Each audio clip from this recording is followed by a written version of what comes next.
People जो अब हम कॉन्सेप्ट सीखने जा रहे हैं वो है कैपिटलाइजेशन मेथड का।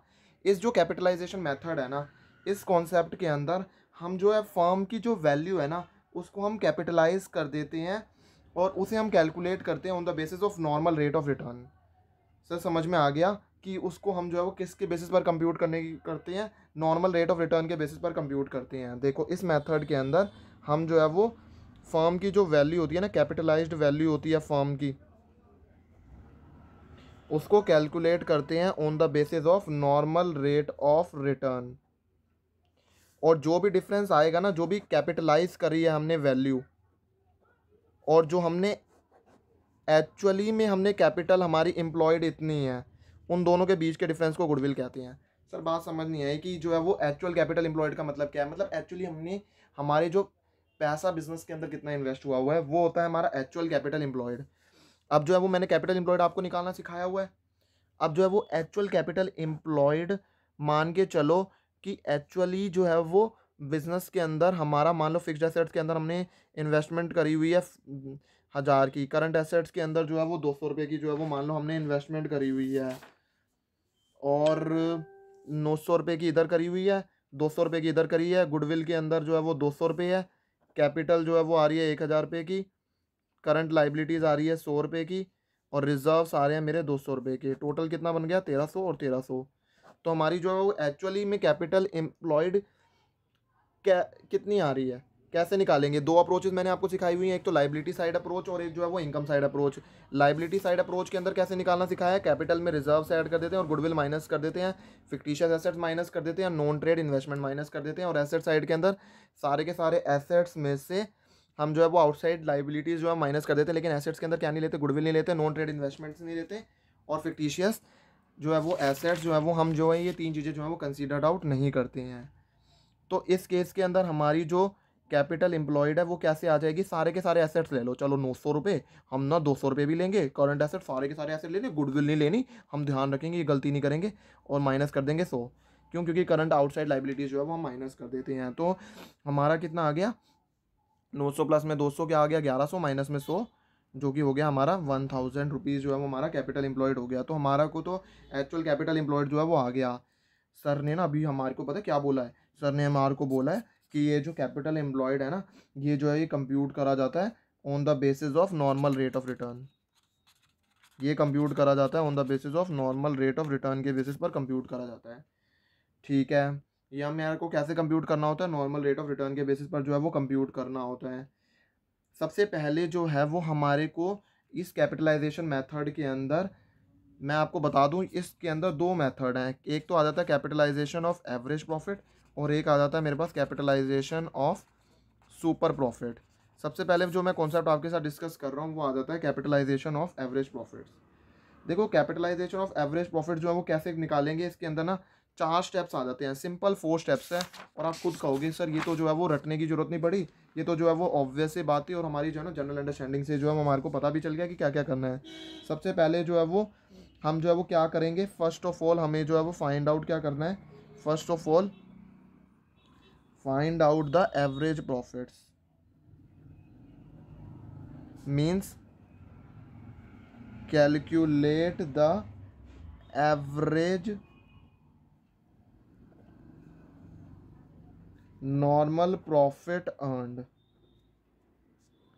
स्टेप नंबर 2 के अंदर हम जो है वो क्या करेंगे, कैलकुलेट कर देते हैं हम capitalised value of firm by using the formula. Sir कैसे, हाँ सर हमारे ना दिमाग में जब आप ये पढ़ा रहे थे ना, हमारे को दिमाग में भी यही चल रहा था कि आप कैपिटलाइज्ड वैल्यू जो है वो कैसे निकालोगे। देखो कैपिटलाइज्ड वैल्यू निकालने के लिए हम क्या करेंगे, हमारे जो एवरेज प्रॉफिट जो हम कमाते हैं ना नॉर्मली बिजनेस के अंदर, उसे हम मल्टीप्लाई कर देंगे 100 से, और हम उसे डिवाइड कर देंगे नॉर्मल रेट ऑफ रिटर्न से। हमने बेसिकली क्या कर दिया है, इस एवरेज प्रॉफिट्स को ना कैपिटलाइज कर दिया है। सब कैपिटलाइज कर दिया है का मतलब क्या है, हमने ना इसकी ना पावर को बढ़ाकर हमने ये देखा है कि ये जो एवरेज प्रॉफिट्स है ये निकले कैसे हैं। सर थोड़ा सा आप ना इसे ना थोड़ा सा और एक्सप्लेन कर दोगे। देखो हमारे मान लो एवरेज प्रॉफिट्स आए, जब हमने एवरेज प्रॉफिट्स निकाले तो मान लो हमारे एवरेज प्रॉफिट आए 40,000 के। दूसरी इंडस्ट्रीज जो है वो टाटा देख रही है, अच्छा रिलायंस जो है ना 10% का कमाती है, तो नॉर्मल रेट ऑफ रिटर्न जो है वो कितना आ जाता है, 10% का आता है। इसका मतलब क्या है कि 4 लाख की हमारी कैपिटलाइज्ड वैल्यू थी उसकी, जिसके ऊपर उसने 10% निकाला, तब जाकर उसकी 40,000 आई। तो हम जो है वो, ये जो है हमारा पर्पस क्या है, इस 4 लाख तक पहुंचना है, इस 4 लाख तक पहुंचना है, ठीक है। और ये 100 से मैंने इसलिए मल्टीप्लाई करा हुआ है, ये 10% है तो इसीलिए मैंने लिखा हुआ है। या तो आप यहाँ पर जो है वो 10 लिखो इंटू में 100, और अगर आप जो है वो सीधा जो है वो यहाँ पर 10% लिख रहे हो तो आपको 100 लिखने की जरूरत नहीं है। ये बात आप अच्छे से ध्यान में रखना, ठीक है। सर बात तो समझ में आ गई सर। आप इसका एग्जाम्पल एक दो है वो दिखा दोगे? देखो मान के चलो, अगर कोई फर्म है वो प्रॉफिट कमा रही है 16,000 का एनुअली, और फर्म जो है वो नॉर्मली अर्न करती है 10% का, तो टोटल कैपिटलाइज वैल्यू कैसे निकलेगी? 16,000 को हम मल्टीप्लाई कर देंगे 100 से और डिवाइड कर देंगे 10 से, मतलब वो 1,60,000 जो है, रिलायंस 1,60,000 की उसकी कैपिटलाइज वैल्यू थी, उसके ऊपर वो 10% का प्रॉफिट अर्न करके तब जाके उसके जो है वो प्रॉफिट जो है वो 16,000 के थे। तो इसीलिए हमने जो है वो कैपिटलाइज वैल्यू कैसे निकाल ली, हमने अपने एवरेज प्रॉफिट्स जो है वो निकाल लिए हमने, और उसके बाद जो है वो हमने जो है वो उसको डिवाइड कर दिया नॉर्मल रेट ऑफ रिटर्न से, तो हमारे जो है वो कैपिटलाइज वैल्यू आ गई। मैंने आपको एक बार अच्छे से बता दी, या तो आप जो है वो यहाँ पर रेट ऑफ रिटर्न लिखो और जो है वो परसेंट मतलब मत लिखना, और या तो जो है वो आप क्या लिखो कि यहाँ पर सीधा परसेंटेज डाल दो कि 16,000 डिवाइडेड बाई 10%, ठीक है। डबल डबल 100 जो है वो आप मल्टीप्लाई मत कर देना, इतना तो जो है वो मैं एक्सपेक्ट करता हूँ आप एनएफ मैच्योर हो कि आपको जो है वो जो मैं कहना चाह रहा हूँ वो आप अच्छे से समझ गए होंगे। देखो उसके बाद हम जो है वो क्या कंप्यूट करते हैं, ये हमारा हो गया 2 स्टेप। उसके बाद जो है वो हमारा जो है वो अगला स्टेप क्या रह जाता है, इसके बाद जो है वो हम एक्चुअल कैपिटल एम्प्लॉयड जो है वो कंप्यूट करते हैं। एक्चुअल कैपिटल एम्प्लॉयड जो है वो कंप्यूट करते हैं, और एक्चुअल कैपिटल एम्प्लॉयड जो है वो कैसे कंप्यूट करी जाती है, वही 2 मेथड्स हैं, एसेट साइड अप्रोच और लाइबिलिटी साइड अप्रोच। हम जो है वो एसेट साइड अप्रोच लिख लेते हैं, टोटल एसेट्स जो भी होंगे excluding goodwill, fictitious assets and non trade investments, उसमें से जो है वो हम क्या माइनस कर देते हैं, आउटसाइड लाइबिलिटीज़ माइनस कर देते हैं। और जब हम आउटसाइड लाइबिलिटीज़ जो है वो माइनस कर देंगे तो हमारी एक्चुअल कैपिटल एम्प्लॉयड जो है वो आ जाएगी। और सर फिर उसके बाद एक्चुअल कैपिटल एम्प्लॉयड निकालने के बाद क्या करेंगे, फिर हम गुडविल निकाल लेंगे। गुडविल जो है वो कैसे कंप्यूट करी जाएगी, गुडविल जो है मैंने आपको बताया हुआ है कैसे कंप्यूट करी जाती है, कैपिटलाइज वैल्यू में से हम एक्चुअल कैपिटल एम्प्लॉयड को माइनस कर देंगे। हमने कैपिटलाइज वैल्यू जो है वो निकाल ही ली है, ये रही स्टेप नंबर 2 के अंदर।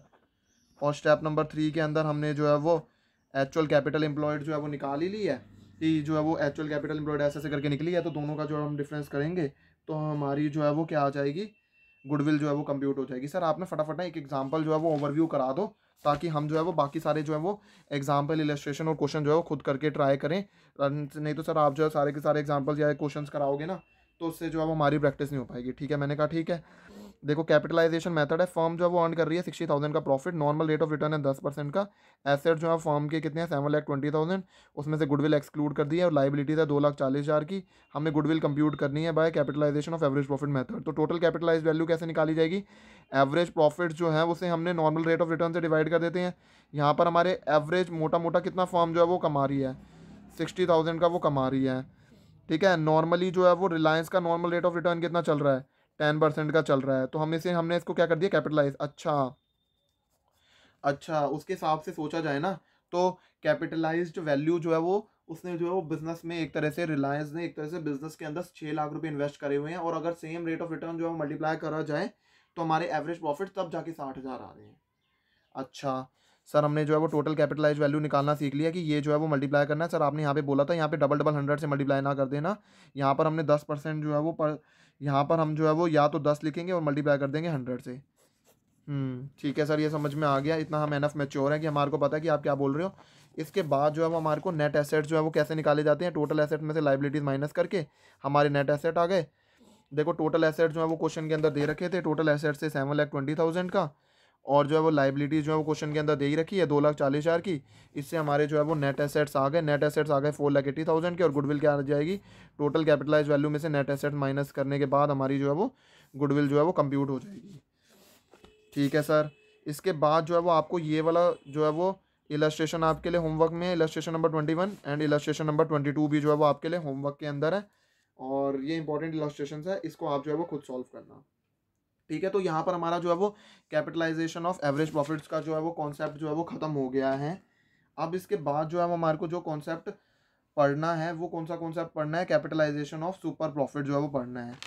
ठीक है sir, capitalisation of super profit जो है वो हम सीखेंगे।